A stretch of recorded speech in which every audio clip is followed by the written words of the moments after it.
প্রার্থিতা ফিরে পেতে আপিলের শেষ দিনের কার্যক্রম চলছে। শুনানি কাল থেকে ন্যায় বিচার পাওয়ার আশা আবেদনকারীদের। তেজগাঁও থানার সামনে এলাকাবাসীর বিক্ষোভ, স্বেচ্ছাসেবক দল নেতা মুসাব্বিরের হত্যাকারীদের গ্রেফতারের দাবি। ভারতীয় পণ্যে শুল্ক বিষয়ক আলোচনা থেমে যাওয়ার কারণ উদ্ঘাটন। ট্রাম্পকে নরেন্দ্র মোদীর ফোন না দেওয়ার খেসারত জানালেন যুক্তরাষ্ট্রের বাণিজ্যমন্ত্রী। দেখছিলেন ক্রাউন সিমেন্ট সংবাদ শিরোনাম। জাতীয় নির্বাচনের প্রার্থীদের মনোনয়নপত্র যাচাই বাছাইয়ের পর রিটার্নিং অফিসারের সিদ্ধান্তের বিরুদ্ধে আপিল গ্রহণের শেষ দিন আজ। এতে সাপ্তাহিক ছুটির দিনেও কর্মব্যস্ত নির্বাচন কমিশন। প্রতিদিনের মতো শেষ দিন শুক্রবারও রাজধানীর আগারগাঁওয়ের নির্বাচন ভবন প্রাঙ্গণে 10টি বুথের মাধ্যমে আপিল জমা দিতে পারছে সারা দেশ থেকে আগত প্রার্থীরা। আজ দুপুর পর্যন্ত 529টি আপিল আবেদন জমা পড়েছে। এবার বাছাইয়ে 723 জনের মনোনয়ন বাতিল হয়েছে। আপিল শুনানি ও নিষ্পত্তি হবে 10 জানুয়ারি থেকে 18 জানুয়ারির মধ্যে। আপিল জমা দেওয়া প্রার্থীরা মনোনয়ন ফিরে পাওয়ার পাশাপাশি নির্বাচনে মাঠের পরিবেশ, আইনশৃঙ্খলা পরিস্থিতি সহ বিভিন্ন বিষয়ে প্রতিক্রিয়াও জানান। তফসিল অনুযায়ী প্রার্থিতা প্রত্যাহারের শেষ সময় 20 জানুয়ারি এবং 21 জানুয়ারি প্রতীক বরাদ্দ দেওয়া হবে। ভোট গ্রহণ অনুষ্ঠিত হবে আগামী 12 ফেব্রুয়ারি। বাতিল হয়েছে, ঋণ খেলাপি দাবি করে যে উত্থাপিত করেছে তা অতীতে হাইকোর্ট থেকে ফেরত পেয়েছি, এবারও 100% ফেরত পাবো। যদি প্রভাব থাকে তাহলে তো পাবো না, কারণ আমি যেমন আমার বাতিল হলো এটাই তো হওয়া উচিত হয় নাই, এই কথাটাই বলতে চাচ্ছি। এটা হয় নাই, বাতিল হয়েছে, নিশ্চয়ই অন্য কোনো কারণ আছে, সমর্থনের কারণে বাতিল হয়নি। জাতীয় নির্বাচনে বিদ্রোহী প্রার্থীদের দলের সিদ্ধান্ত মেনে মনোনয়ন প্রত্যাহারের আহ্বান জানিয়েছেন বিএনপির স্থায়ী কমিটির সদস্য নজরুল ইসলাম খান। দুপুরে জুমার নামাজের পর বেগম খালেদা জিয়ার মাজার জিয়ারতের আগে একথা বলেন তিনি। বলেন, দেশে গণতন্ত্র বিরোধী ষড়যন্ত্র রুখে দিতে আইনশৃঙ্খলা বাহিনীকে সক্রিয় করতে অন্তর্বর্তী সরকারকে আহ্বান জানানো হয়েছে। পরে ফুল দিয়ে বেগম খালেদা জিয়ার প্রতি শ্রদ্ধা জানান দলের স্থায়ী কমিটির এ সদস্য।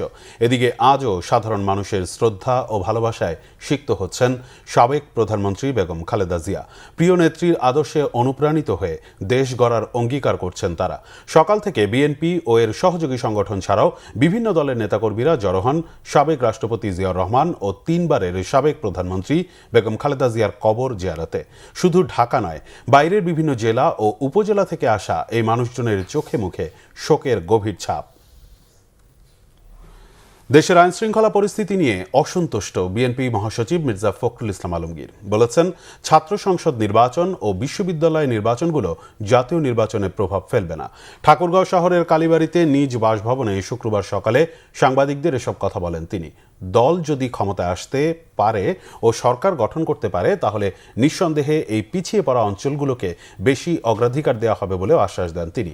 রাজনৈতিক ব্যক্তিদের হত্যার তীব্র নিন্দা জানানো সহ এ বিষয়ে তেমন কোনো ব্যবস্থা নেওয়া হয়নি বলেও অভিযোগ করেন মির্জা ফখরুল। যে হারে রাজনৈতিক নেতৃবৃন্দকে খুন করা হচ্ছে, বিশেষ করে আমাদের দলের অনেক কয়েকজন নেতাকে হত্যা করা হয়েছে, খুন করা হয়েছে, আমরা এটা তীব্র নিন্দা জানিয়েছি, ক্ষোভ জানিয়েছি, কিন্তু সরকারের তরফ থেকে সেই ধরনের যে একটা ইফেক্টিভ ব্যবস্থা সেটা কিন্তু গ্রহণ করা হয়। আমরা আশা করব যে সরকার এ ব্যাপারে আরো দায়িত্বশীল ভূমিকা পালন করবেন। বিশ্ববিদ্যালয়ের নির্বাচন, এটা আপনার জাতীয় নির্বাচনে কখনোই কোনোদিনই আপনার কোনো প্রভাব ফেলেনি। আমরা আশা করি এবারে সেভাবে কোনো প্রভাব ফেলবে না।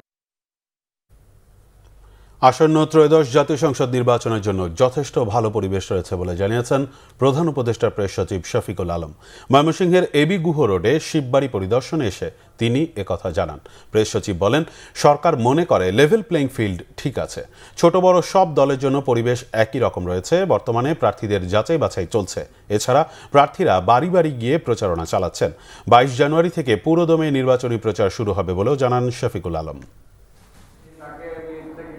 ইলেকশন ক্যাম্পেইন শুরু হবে 22 জানুয়ারি। আমরা আশা করছি যে এই যে অ্যাটমসফিয়ার আছে, আমরা যথেষ্ট মনে করি এখনো ভালো অ্যাটমসফিয়ার আছে। ক্যান্ডিডেটরা অনেকে বাড়ি বাড়ি যে ভোট চাচ্ছেন, আমরা প্রচুর পোস্টার দেখছি, ইলেকশনের আমেজ সব জায়গায় আমরা দেখছি। আর লেভেল প্লেইং ফিল্ড দু একটা কথা বলেন, বাট আমরা দৃশ্যমান কোনো এমন কিছু দেখছি না যে এর জন্য মানে কেউ বলতে পারবেন যে দেশে লেভেল প্লেইং ফিল্ড নেই। আমরা মনে করছি পুরোপুরি লেভেল প্লেইং ফিল্ড আছে, এবং এটা সমস্ত ছোট পার্টির জন্য যেরকম, বড় পার্টিগুলোর জন্য সেরকম। ঢাকা মহানগর উত্তর স্বেচ্ছাসেবক দলের সাবেক সাধারণ সম্পাদক আজিজুর রহমান মুসাব্বির হত্যার বিচারের দাবিতে বিক্ষোভ মিছিল অনুষ্ঠিত হয়েছে। বাদ জুমা বসুন্ধরা শপিং কমপ্লেক্সের পেছন থেকে শুরু হয়ে বিক্ষোভ মিছিলটি ফার্মগেট ঘুরে তেজগাঁও থানার সামনে অবস্থান নেয়। এতে যোগ দেন তেজগাঁও থানা বিএনপির বিভিন্ন নেতাকর্মীরা। পরে থানার সামনে সড়ক অবরোধ করে অবস্থান নেন তারা। মুসাব্বির হত্যার আসামি গ্রেফতার না হওয়ায় ক্ষোভ প্রকাশ করেন নেতাকর্মীরা। একই সঙ্গে এই হত্যাকাণ্ডের সুষ্ঠু তদন্ত ও দ্রুত বিচার নিশ্চিতের দাবি জানান বিক্ষোভকারীরা। এ সময় পুলিশ জানায়, তথ্য প্রযুক্তি ব্যবহারের মাধ্যমে অপরাধীদের গ্রেফতার করে আইনের মুখোমুখি করা হবে।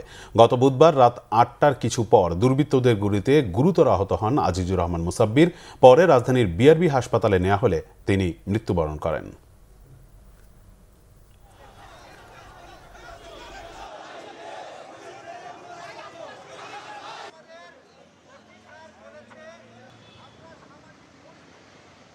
এই ফুটেজগুলো নিয়ে সম্ভাব্য সকল স্থানে, দিন নাই রাত নাই, সম্ভাব্য সকল স্থানে আমরা যাচ্ছি আমাদের তথ্য প্রযুক্তি ব্যবহার করে এবং ম্যানুয়াল সোর্সিং এর মাধ্যমে। আমরা খুব কাছাকাছি গেছি, কিন্তু এই মুহূর্তে আমরা আপনাদেরকে তাদের নাম ধাম প্রকাশ করতে পারতেছি না। তবে আমাদের উপর আশ্বাস রাখেন, আমরা শীঘ্রই আপনাদেরকে একটা ভালো একটা রেজাল্ট দেব। কুমিল্লার দাউদকান্দিতে বাস, অটোরিকশা, মোটরসাইকেল সংঘর্ষে শিশুসহ 4 জন নিহত হয়েছে।